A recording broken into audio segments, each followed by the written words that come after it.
बिस्मिल्लाहिर्रहमानिर्रहीम, अस्सलाम वालेकुम। मैं शाहिद सकलैन हूँ। आप मुझे मेरे यूट्यूब चैनल, फेसबुक पेज पे देख रहे हैं। आज बात करेंगे कराची में पेश आने वाले एक अफसोसनाक वाक़े के हवाले से।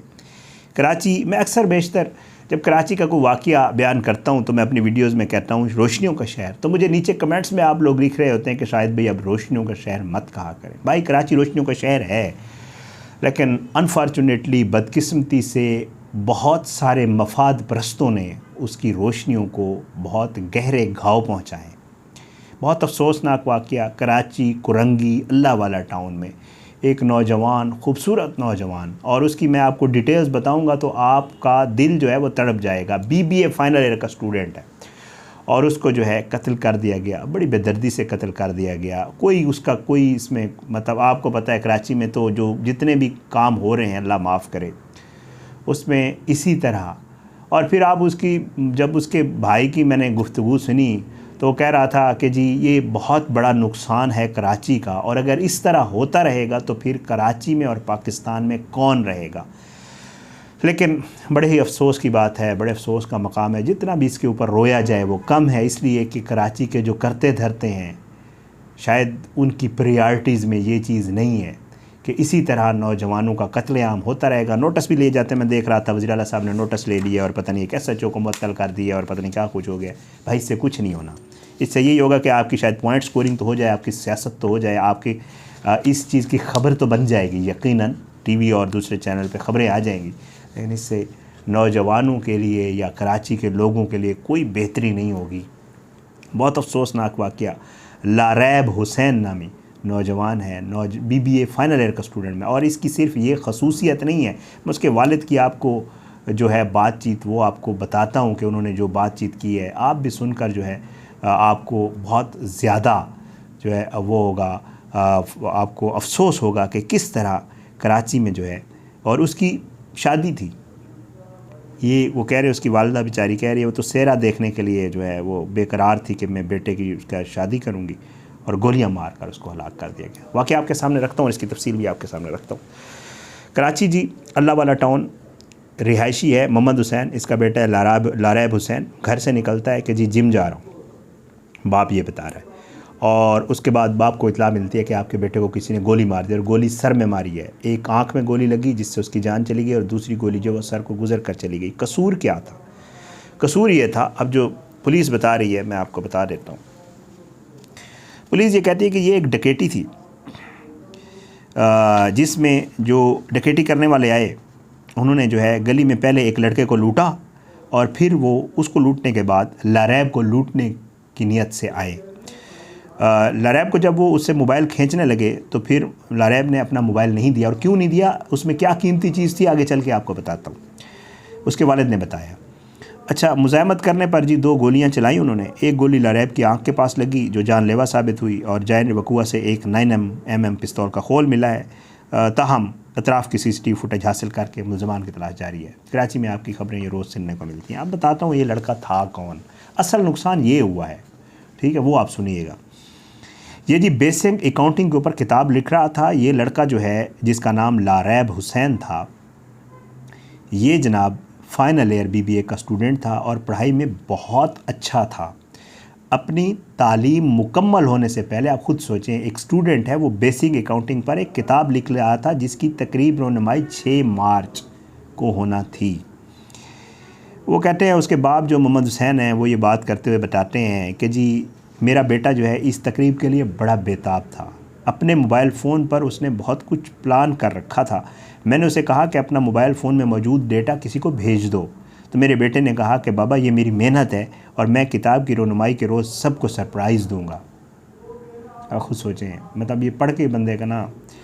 मोहम्मद हुसैन ने बताया कि इनके घर में कई अरसे बाद खुशियाँ आ रही थी। एक तरफ बेटे की तालीम मुकम्मल हो रही थी तो दूसरी तरफ लारैब की वालदा अपने लाडले बेटे के सर पर सेहरा सजाने के लिए तैयारियाँ कर रही थी। क्यों? उन्होंने बताया कि लारैब की मंगनी हो चुकी थी और वो डिग्री मुकम्मल होने पर उसकी शादी की तारीख लेने जा रहे थे। घर में हर तरफ खुशी का समा था कि अचानक हम पर गम का पहाड़ टूट पड़ा।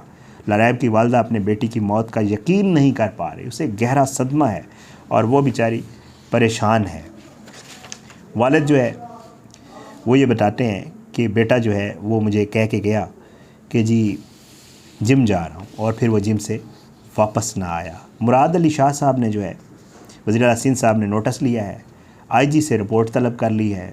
ये आपको सुन के लग रहा होगा ये तो रोज़ बताते हैं टीवी वाले, पर इस पे ऊपर कुछ होता है वो डिपेंड करता है। कभी कुछ मैं तो नहीं देखा कि कभी कोई बेहतर कोई काम हुआ हो इस मामले के ऊपर। नोटिस भी हो गया जी और रिपोर्ट भी तलब हो गई। वज़ीर आला सिंध ने कहा कि ऐसे वाक़यात की हरगिज़ गुंजाइश नहीं। तालिब इल्म हमारा कीमती सरमाया है। जहाँ डकैती की वारदातें ज़्यादा होती हैं वहाँ पुलिस गश्त में इजाफा किया जाए। छीना झपटी की बढ़ती वारदातें तशवीश का बायस हैं। मुराद अली शाह साहब का कहना था, मुझे शहर में हर सूरत अमन अमान की फ़िज़ा बरकरार चाहिए। ये मुराद अली शाह साहब की ग़ालिबन दूसरी टर्म है या तीसरी है, पता नहीं। माहौल से खौफ की फ़िज़ा को हर सूरत ख़त्म करना होगा। मुझे लारैब के कातिल फ़ौरी गिरफ़्तार करके रिपोर्ट दें। तालिब इल्म लारैब केस में वज़ीर आला के अहकामात पर DIG ईस्ट ने एक्शन लेते हुए SHO Korangi industrial area Afraz को मुअत्तल कर दिया और ओहदे पर तनज़ली कर दी। DIG ईस्ट ने SHO PIB फैसल गुल को भी मुअत्तल कर दिया। ये 2 SHO चले गए इस मामले में।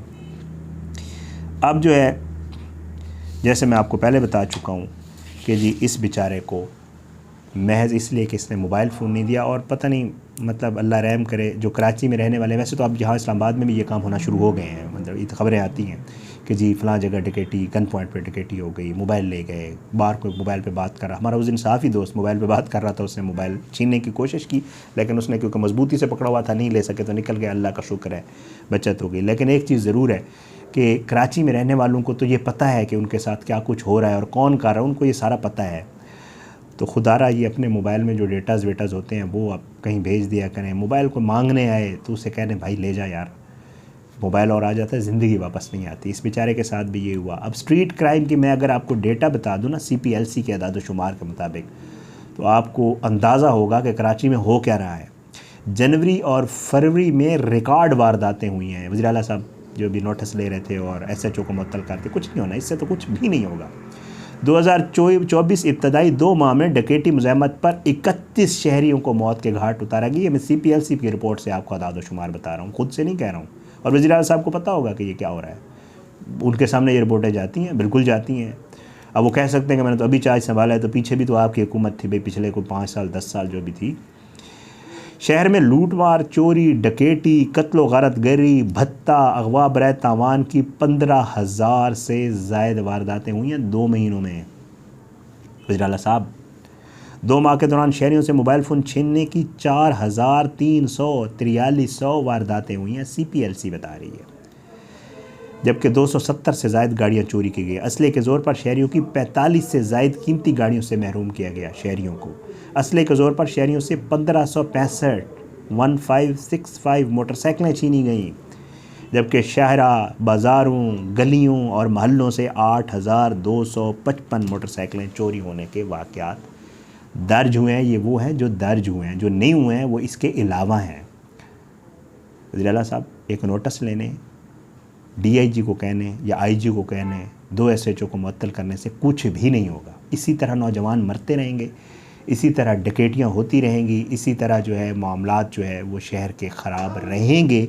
और इसके पीछे सबको पता है कि बहुत सारे माफियाज़ के मफादात हैं, इसके पीछे बहुत सारे लोगों के पर्सनल इंटरेस्ट हैं। इसलिए कराची को इन सारी चीज़ों में जकड़ दिया गया है और वहाँ पर मौजूद जो ये हुकूमत है, जो ये लोग हैं, वो इसको कंट्रोल, उनको भी पता है कौन कर रहा है, क्या कुछ हो रहा है, सबको पता होता है। लेकिन अफसोसनाक अमर ये है कि आम शहरियों की जानें जाती हैं। आम शहरी अपने माल से भी वो होते हैं।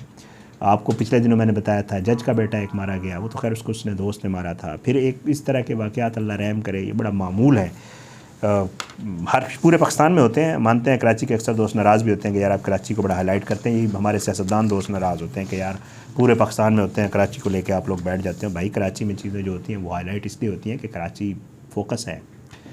आप कहते हैं कि कराची जो है वो इंडस्ट्री का, ट्रेड का, पोर्ट का बहुत सारा हब है, तो फिर जब आप उस तरह दावा करते हैं तो फिर इस तरह फोकस भी मीडिया का उधर बहुत ज़्यादा होता है। और इसमें कोई शक नहीं कि पाकिस्तान, बाकी पाकिस्तान की निस्बत कराची में इस तरह के वारदात, मेट्रोपॉलिटन है, बहुत बड़ा शहर है, होती हैं इस तरह के वारदातें। लेकिन जैसे कराची में हो रहा है मेरा ख्याल से पाकिस्तान में ऐसे और किसी शहर में नहीं। लाहौर भी बहुत बड़ा शहर है, लेकिन इस तरह की वारदातें लाहौर में कम होती हैं। इजाज़त, इंशाअल्लाह अगली वीडियो मुलाकात होगी किसी नई खबर के साथ। अपनी दुआ में याद रखा करें। अल्लाह पाकिस्तान का आमीन नासिर, अल्लाह सबको अपनी हिफ्ज़-ओ-अमान में रखे और अल्लाह सब पे अपना करम करे। अगली वीडियो में मुलाकात होगी। बशर्ते ज़िंदगी। पाकिस्तान जिंदाबाद। अल्लाह हाफ़िज़।